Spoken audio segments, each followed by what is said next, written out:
আসসালামু আলাইকুম। কেমন আছো তোমরা সবাই? আশা করি সবাই অনেক ভালো আছো।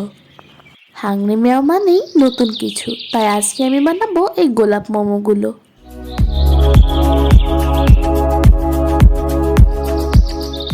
এর জন্য প্রথমেই আমি একটি বলে দিয়ে দিচ্ছি 2 কাপ আটা, সাথে স্বাদ মতো লবণ, আর দিচ্ছি কিছুটা পরিমাণে তেল।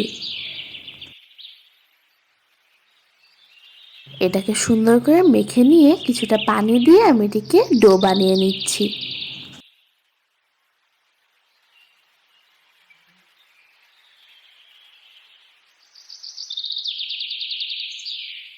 ডোটা বেশি হার্ডও হওয়া যাবে না, আবার বেশি নরমও হওয়া যাবে না।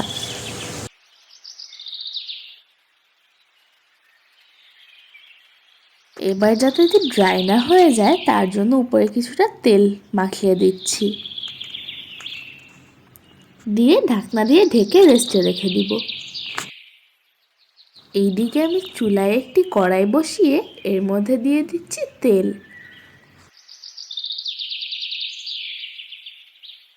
দিচ্ছি কিছুটা পরিমাণে পেঁয়াজ। আমি আসলে নিজের মতো এটি করতে চাচ্ছিলাম। দিয়ে দিচ্ছি মাংস। হলুদের গুঁড়া ছাড়া সব রকমের মশলা দিয়েছি, আর দিয়েছি সয়া সস। এবার এটাকে কিছুটা ভাজা ভাজা করে নিব।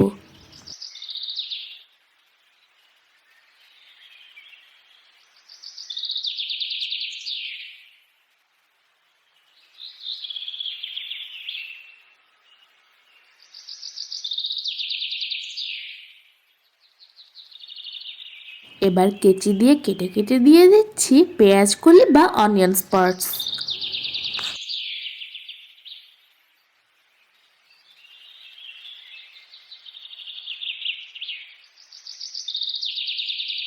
আর ফ্লেভারের জন্য দিয়ে দিচ্ছি কিছুটা ক্যাপসিকাম। এটা রান্না করা শেষ। এখন আমি সেই আটার কাছে আবার ফিরে যাই। আটাটি এতক্ষণে অনেকটা সফট হয়ে গিয়েছে।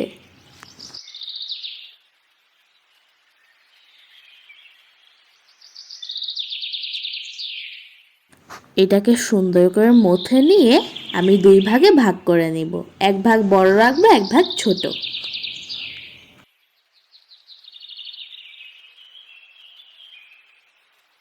প্রথমে বড় ভাগটিতে আমি দিয়ে দিচ্ছি কিছুটা পরিমাণে রেড ফুড কালার। তারপর এটিকে সুন্দর করে মাখিয়ে নিব। আমি আসলে চাচ্ছিলাম গোলাপগুলো যেন একটু গোলাপি গোলাপি লাল লাল হয়। তোমরা চাইলে যে কোনো কালার নিতে পারো। যারা এখন পর্যন্ত ভিডিওটি দেখছো তাদেরকে অনেক অনেক ধন্যবাদ। আর যারা হাংরি ম্যামের বন্ধু হয়ে আছো তাদেরকে অনেক ধন্যবাদ। আর যারা হয়ে নেই তাদেরকে বলে দিচ্ছি, এরকম ইউনিক ইউনিক রেসিপি পেতে হাংরি ম্যামকে সাবস্ক্রাইব করে রাখো। এবার আমি ছোট গোলাটিকে সবুজ কালার করছি, কারণ এগুলো দিয়ে আমি পাতা বানাবো।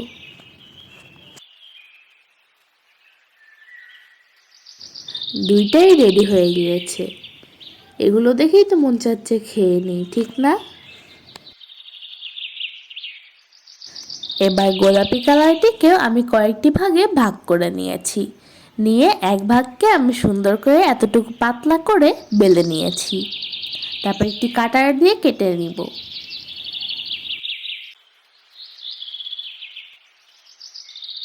আসলে কাটার দিয়ে কাটলে সবগুলো একই সাইজের হবে, ফলে দেখতেও সুন্দর লাগবে। এই যে আমার কাটা শেষ।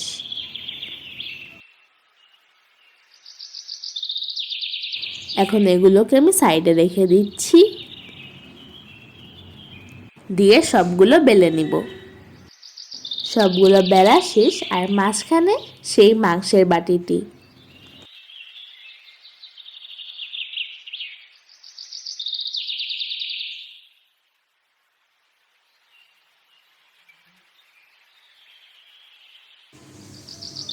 এবার আমি পরাপর 3টি ছোট রুটি একসাথে সাজিয়ে নিব।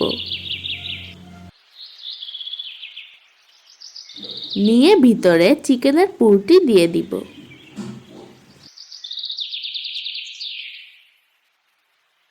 তারপর নিচে দিয়ে এরকম ফোল্ড করে দিব, দিয়ে সাইড দিয়ে ফোল্ড করব।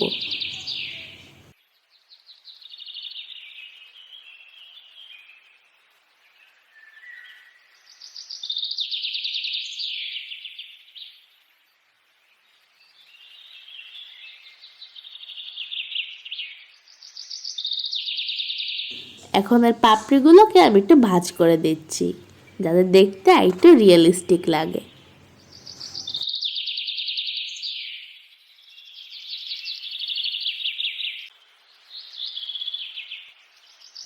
তোমাদের সুবিধার জন্য আমি আরেকটি বানিয়ে দেখাচ্ছি।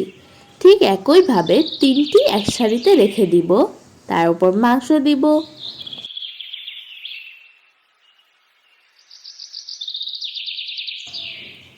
তারপর নিচে থেকে ফোল্ড করব,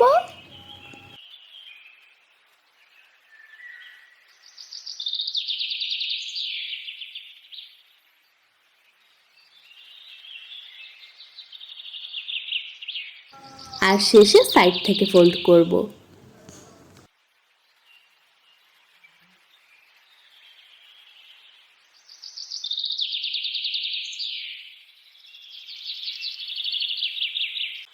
এটাও খুবই সুন্দরভাবে হয়ে গিয়েছে।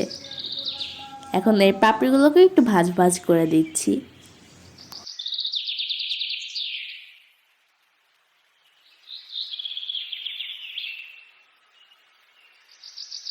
এগুলো দেখতে কতটা সুন্দর লাগছে দেখো। এত কম খরচে এত সুন্দর একটা রেসিপি কে না বানাতে চাইবে বলো। এই গোলাপ মোমোগুলো অথবা রোজ মোমোগুলো যাই বলি না কেন, এগুলো কিন্তু দেখতে যেমন সুন্দর, খেতেও তেমনই সুস্বাদু।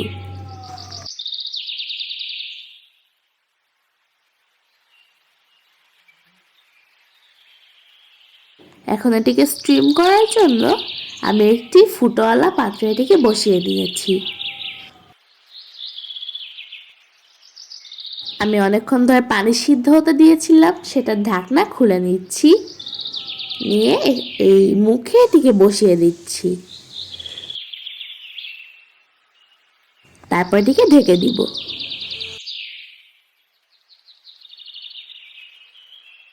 5 মিনিট পর এটি রেডি হয়ে গিয়েছে। কতটা সুন্দর লাগছে না দেখতে এখনই।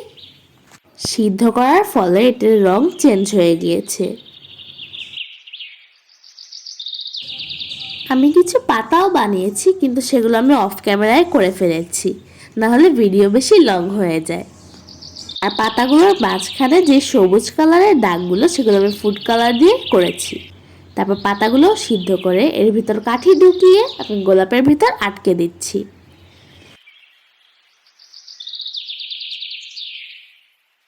আর আমাদের রোজ মোমোগুলো রেডি।